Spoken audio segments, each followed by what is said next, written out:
by this council.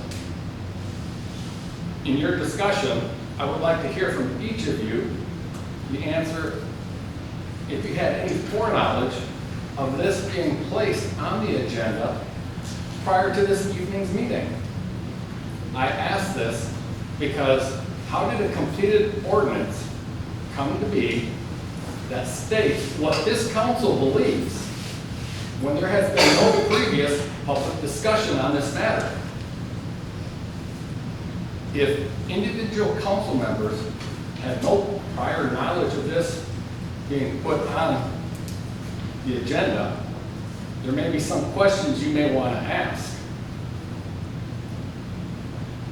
Is the city manager acting on her own to create ordinances that affect who can run in our city?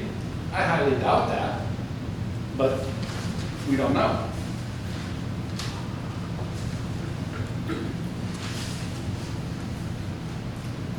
Is the mayor on her own or in collusion with other council members behind the scenes coming up with ordinances and directing the city manager to move forward without the consent and knowledge of the whole council, so as to affect who can run in upcoming elections? Be advised that the process that was followed in bringing this ordinance and the way it is written may actually open up a Pandora's box for the city if this council to move forward and approve this item. Thank you. Thank you. Next up is Ernest Spradling. Good evening, Mayor and Council. Ernest Spradling, 5218 Cinderella. Just a little background, most of you know, I was a police officer here. I was also on council for almost 8 years and just recently retired last year from law enforcement.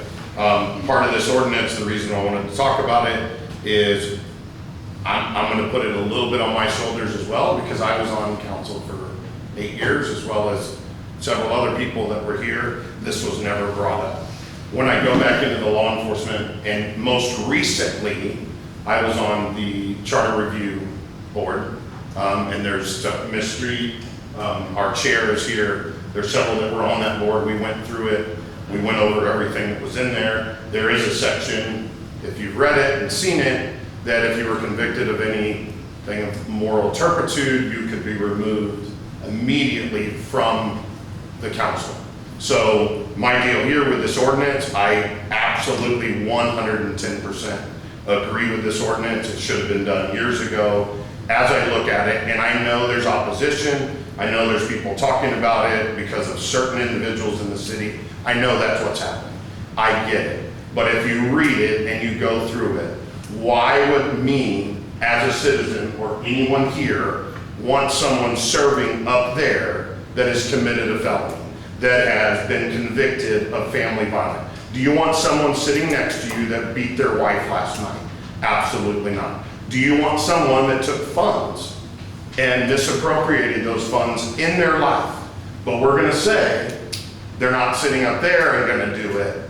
That's not true. They can go in. We do bids all the time, you know it, for road construction, for buildings, for whatever.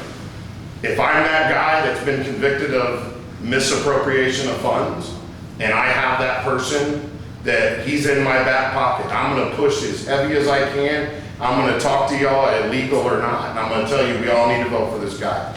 Then when he gets it, I get money in my back pocket. Why do you want that guy sitting there? Why do you want female, male sitting there that's committed a sex offense in their life? Why do you want to sit next to that person? Why do we want as citizens those people to be representing our city? So my deal, I completely 100% agree with this ordinance. It's my opinion. Being on that charter review, it's already there. The citizens have voted on it. Why are we going to allow someone to run who's already committed a crime of moral turpitude, but yet when you're sitting there and you commit one, you're going to be released from the council, because that's what our charter says. So we bring up charter, it's already there. Why not just preempt it now? Thank you, sir. Okay, first I want to say that I am the one that put this on the agenda.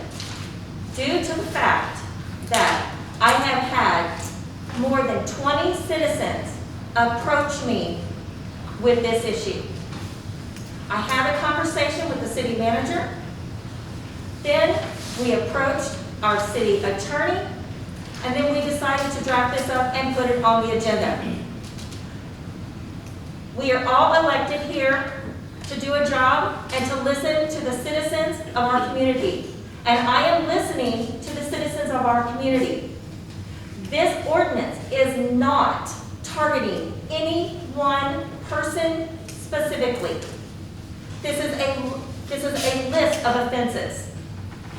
And this is, I will repeat myself, this is not targeted to one individual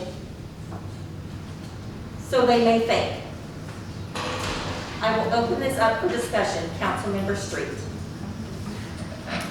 I have a written statement, if you don't mind. I'd like to read that without interruption. Yes, ma'am, go right ahead. First, what exactly does place mean in this ordinance? Are you trying to eliminate the at-large form of electing council members? That's the first question. Now, I also was going to ask who requested the ordinance be made, and you've made that clear. There's been no previous discussion in council regarding this issue. Who authorized the expense to pay the lawyer to write this ordinance? Has this ordinance been checked by our lawyer to see if it's constitutional? Because it sounds like it could be considered discriminatory toward people of color. I've done some research on these particular, do you mind if I finish? Do you mind? I've done some research on these particular offenses that are listed here, and people of color are charged or convicted of these types of offenses more often than whites. This ordinance would seem to target that population, making them ineligible to run for office in Kirby because of a misdemeanor offense. Misdemeanor offense. Do other cities in the Northeast Partnership Group include these restrictions in their charters or ordinances? Or is it just the city of Kirby that's trying to be repressive and authoritarian? Kirby residents should have the option to choose the people who represent them without the city eliminating standard state-approved qualifications. The state of Texas limits candidates who were convicted of a felony only, not misdemeanors.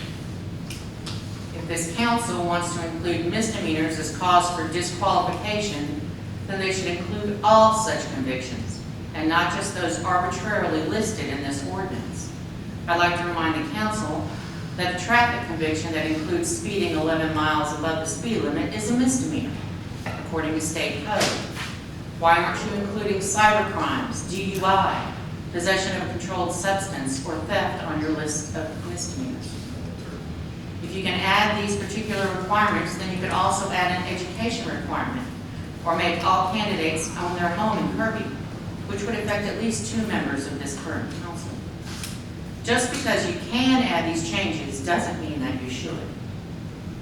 I believe that this is at the least an overreach of this council, and at worst an abuse of power to limit the field of candidates to only those who some members approve of or agree with. This community is made up of a variety of cultures, races, backgrounds, and experiences. Their city council members should reflect that diversity through a fair and honest election process. This council should not be the hand that sifts out the people's choices based on personal biases or unreasonable stipulations. Thank you. Thank you, Councilmember Street, for your opinion. Councilmember Grimm. Sorry, Mayor Pro Tem Grimm. Either one is fine. I'm going to point out that the person that we just appointed to the EDOC committee, the Economic Development, on that application for the city of Kirby, it states simply, have you ever been convicted of a crime? Bottom line. If a person who has committed anything cannot serve on a board or a committee in this city, why in the hell would you want them on the council? Why would you want them sitting right here? We've already signed several, Roger, that everybody that's on the committee signed that application and said they've never been convicted of a crime. So it's that simple. Equal. That's what this is doing. Whether you believe it or not, whether you like it or not, we are. Thank you. Is there anybody that wishes to speak? Councilmember Martin. Mayor, I believe this ordinance is to be unconstitutional. The reason why the state of Texas already penalized the people that cannot vote. The people that can vote have the right to run for office. And what I'm afraid of, this issue was brought up once before. How can we're trying to keep a lawsuit from striking the city. I want to protect the city and everything I can. But how can you keep somebody off of the council when we have felons employed for the city? That's not gonna go good. You know, I'm just trying to protect the city. We gotta do what's right. And we have two felons. And we've gotta take care of the city. I don't wanna see a lawsuit coming on, because that has been mentioned to me before by a council member. We're trying to avoid lawsuits. We don't need to be paying more money for stupidity. That's the way I feel is what's fixing the house.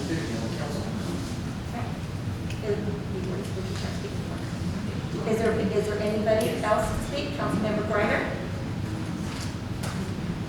I also wrote a statement. I am highly disappointed but not surprised at this move from some of the council sitting up here who are obviously after one individual in the community. I ask, are you all that threatened or bothered by one individual? Seriously. If you are, government is not for you.